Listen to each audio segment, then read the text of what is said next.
You are on 666. It is 2:30. It's Barry York. We had spent a fantastic hour with him recently in Canberra Close Up as he was signing off from the Museum of Australian Democracy as a full-time oral historian. He's still at his work though, and he's going to bring us in some beautiful migrant voices that he has recorded over the years, some great stories. So Barry York will join me. And not so long ago, Barry York was signing off in the full-time capacity as an oral historian at the Museum of Australian Democracy. He's worked at the National Library, at the ANU. But Barry, you've got an enormous amount of material and work that is really interesting to hear, and it's so great to see you this afternoon. Thanks for having me back. Yeah. And so what have you brought in today? I've brought in some excerpts from oral history interviews documenting the migrant experience, particularly Maltese migrants, who I've had an interest in because my dad was Maltese.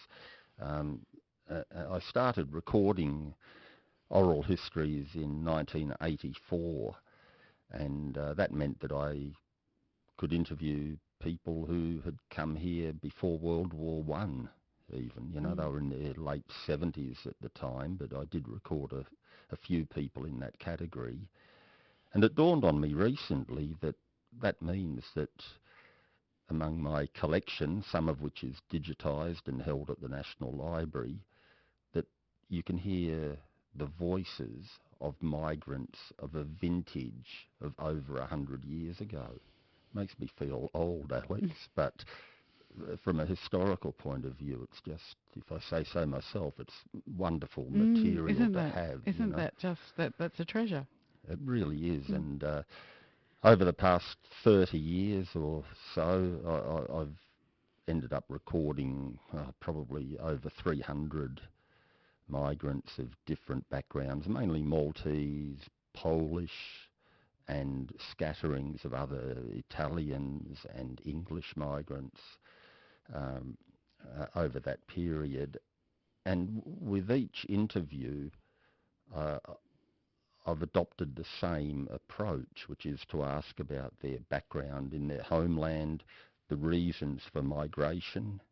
There's always the push factor and the pull factor, what attracted them to Australia, and their settlement experiences. Oh yes, and the voyage, because nearly all of them came by boat. And that in itself is fascinating today when hardly anybody migrates by boat except for very poor people who have to flee their homeland. And it's been a bit of a theme because this time yesterday I was talking to Michael Simic, whose dad was Croatian, and he met Michael's mum here in Canberra. But he talked about his dad being quite tortured for a way in terms of leaving his country, and then finally when he went back, he was at peace with it all. And it sort of fits with your theme of, that having to leave for whatever reasons, whether it's revolution or war or whatever, and then leaving so much behind and being torn. Often, in the case of the people that I've interviewed, it tends to be the kind of, a desire to escape a war-torn environment, but also the idea that Australia was, as my Maltese grandmother used to call it, the land of the future.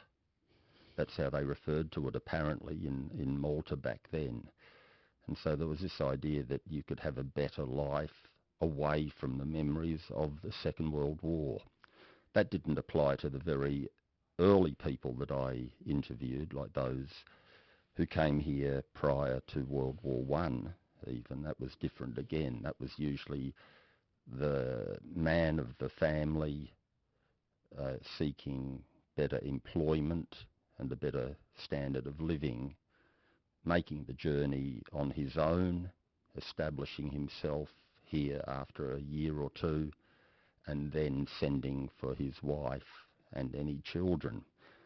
And among the excerpts that I've brought in, there's one with a woman who came here in 1914, Jean Barrett, originally Jean Ritso, whose father did precisely that. He went to Tasmania, where there were a couple of hundred Maltese in 1912 working for the Mount Lyell Mining Company. he didn't like it there. It was dank and wet, and so he headed up to Sydney and settled at Woolloomooloo, and then brought his wife and daughter Jean to Woolloomooloo in 1914. In the early years of 1912, he decided that he'd like to try and come to another country. So he found a ship that he'd done a working passage on it, and it came out, but he didn't know that he was going to Tasmania. But it landed him in Tasmania. He didn't even know where Tasmania was in the world. But after he was working on, he was sleeping in tents, and they were road making in Tasmania. But between 1912 and 1914, he found a way of bringing my mother and myself here. And we arrived here in June 1914, the last German ship to bring out passengers before the war.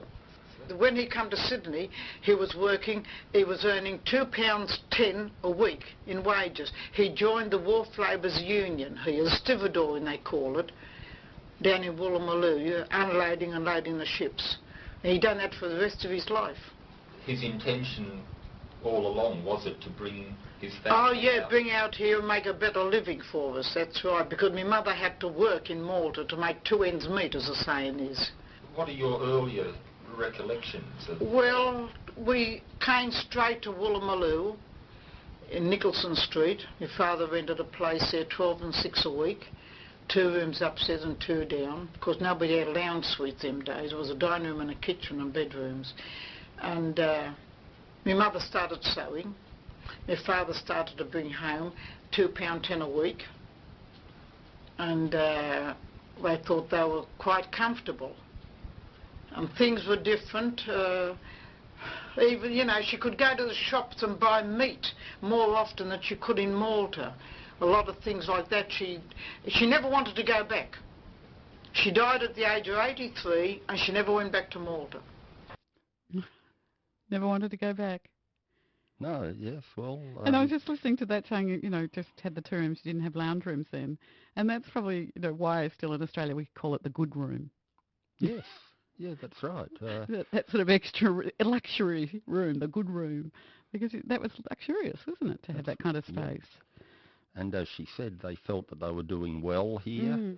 Her father worked on the waterfront at a time of great economic boom in terms of trade. The Woolloomooloo Wharf was a new wharf, the Finger Wharf, and we were exporting to Europe, not just Britain at that time.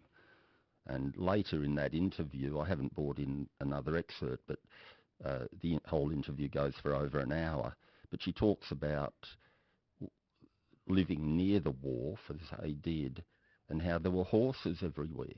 She said hundreds of horses, and horses were the main form of transport. They'd be carrying the cargo or unloading it from the ships. That gives Woolloomooloo a different atmosphere, doesn't it?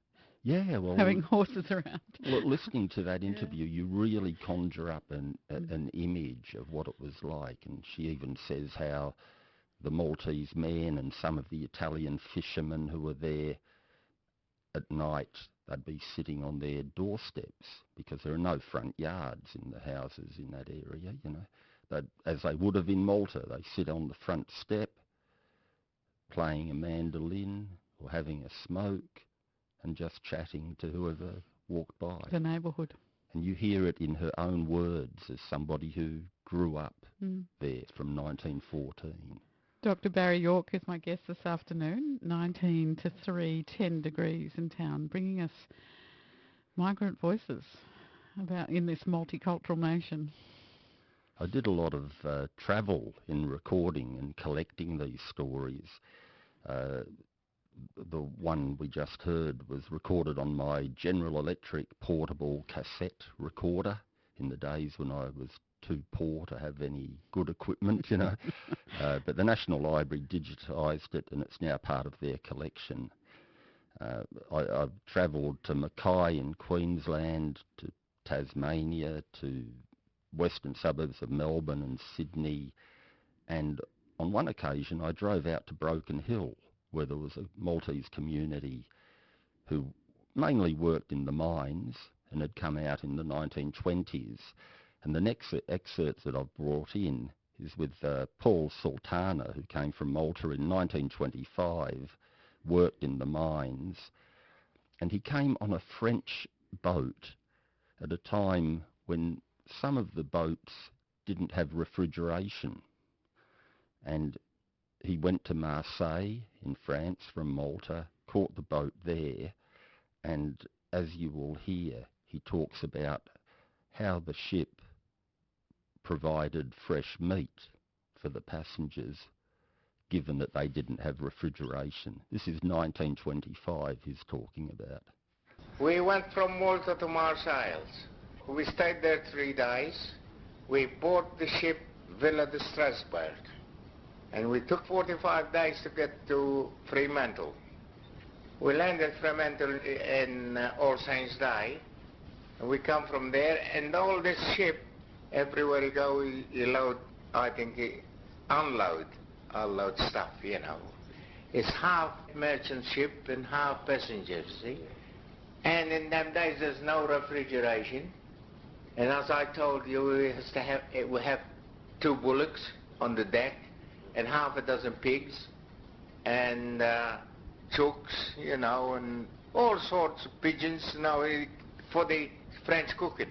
And I seen him killing these blooming bullocks. We always go watch him. There's a butcher or slaughterman, I don't know what they call it anyway.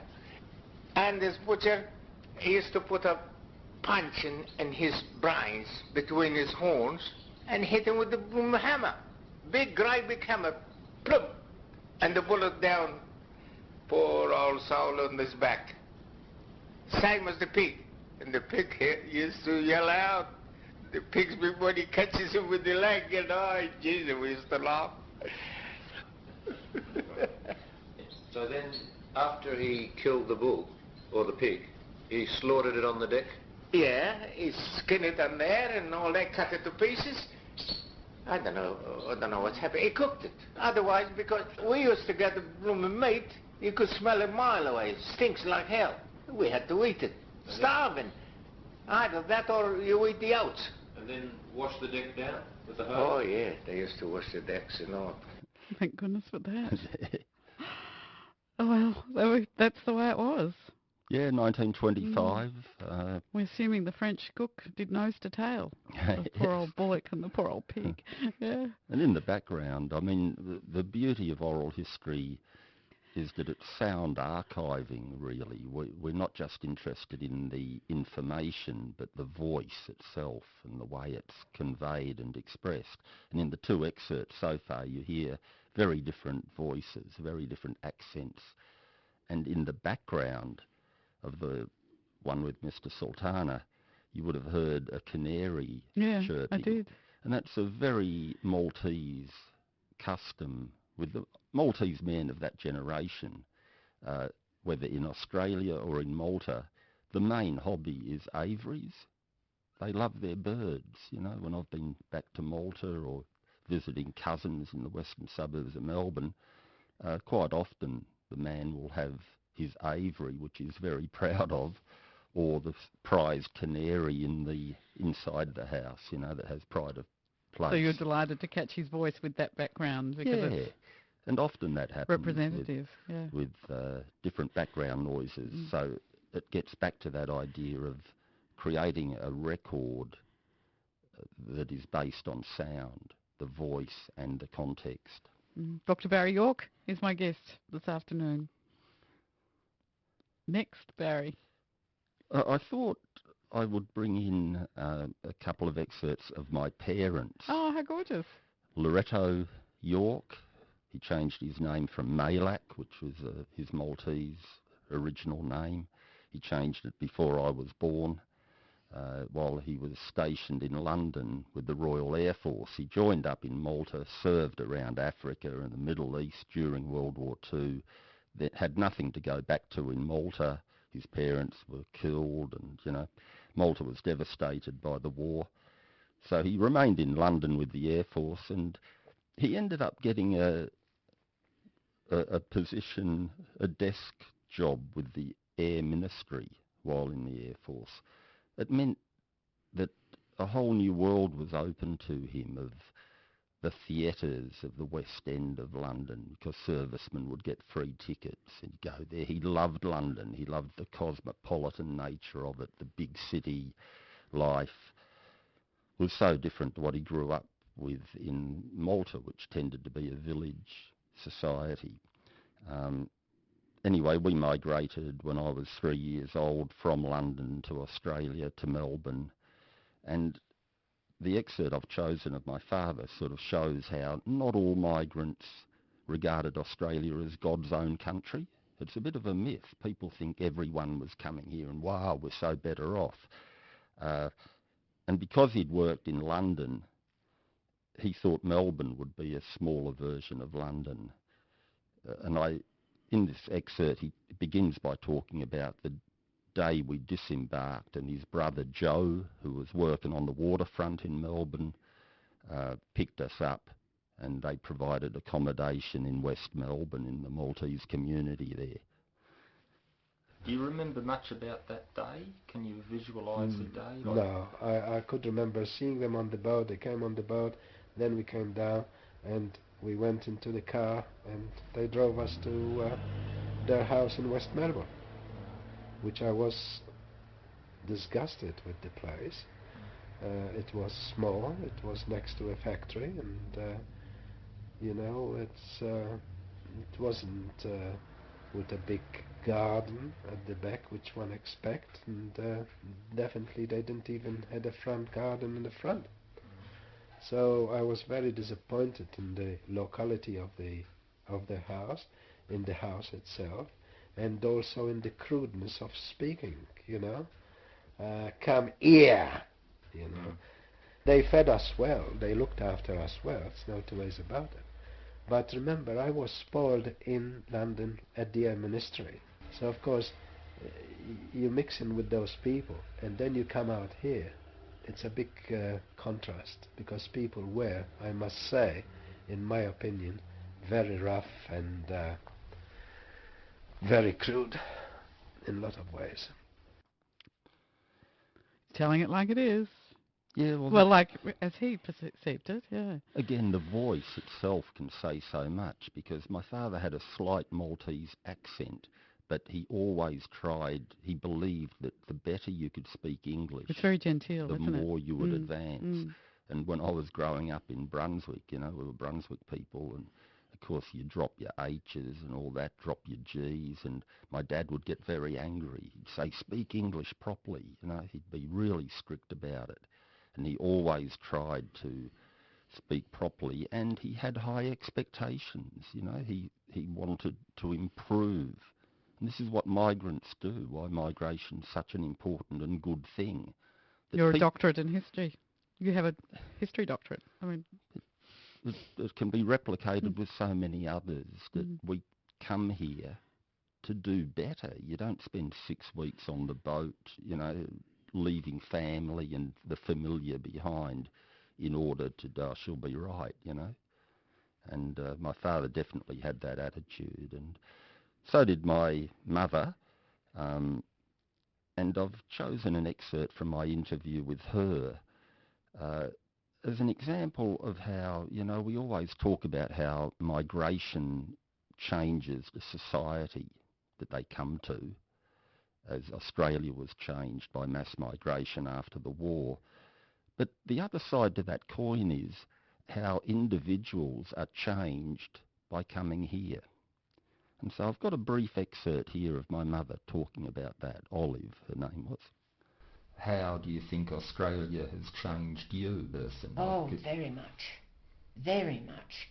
I was very nervous. I was born in the middle of a Zeppelin air raid in 1916 during the First World War, which left me a very nervy individual. And I missed out a lot on life in England through being so nervous. Scared to do this, scared to do that. But since I've lived in Australia, I've realised how I've lost my nerves completely. I can talk to anybody. I can really enjoy life now. And I'm not frightened of this, I'm not frightened of that. As a matter of fact, I've often wondered if I've gone too much the opposite way.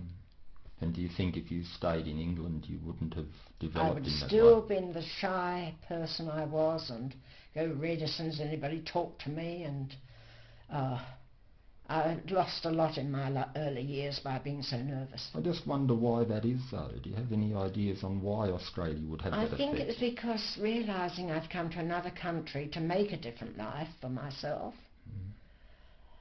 I thought, well, I've got to get out of this. I'm not enjoying life to the full. I've got to get out of my nerves, and I'm sure it was through talking to myself about it. Nobody else really can help you. You have to do it yourself. But what was it about Australia that... Well, if I'd gone to another country, I think I would have been the same. It's just leaving my homeland. Great interview. Yeah. Dr. Barry York, and that was his mother. Yes, and those interviews with my mother and my father, they go for many hours. They were recorded over many sessions.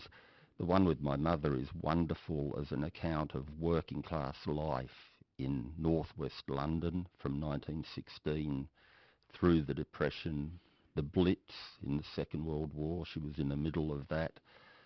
And then, of course, the whole thing about migrating and the settlement experiences here. And you've got one last.